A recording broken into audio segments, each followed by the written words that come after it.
Hello साथीहरू, welcome to my mini blog. आज चाहिँ म मिनी ब्लग बनाउँदैछु। सो साथीहरू, जाने नजाने भने पनि आज चाहिँ म अहिले बिहान साथीहरू मुख पनि नधोइनेको काममा म के काम गर्छु हजुरहरूलाई देखाउँछु है। लास्टसम्म हेरिदिनु होला साथीहरू मेरो भिडियो चाहिँ। सो यहाँपट्टितिर गेउरिया खोला पनि देखिन सक्नुहुन्छ। गेउरिया खोलामा चाहिँ साथीहरू कहिले पानी सुकिसकेको थियो, अहिले चाहिँ पानी ठुलो भइसकेको र बाढी जस्तो देखाउँछु साथीहरू। है यो खोला थिएन कि सो साथीहरू, आज त बाढी यत्रो आइराखेको रहेछ गेउरिया खोलामा पनि।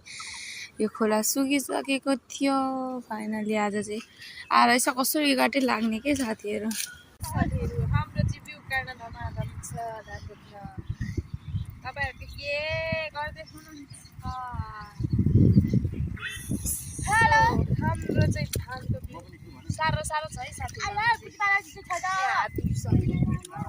काम कति गर्नुपर्छ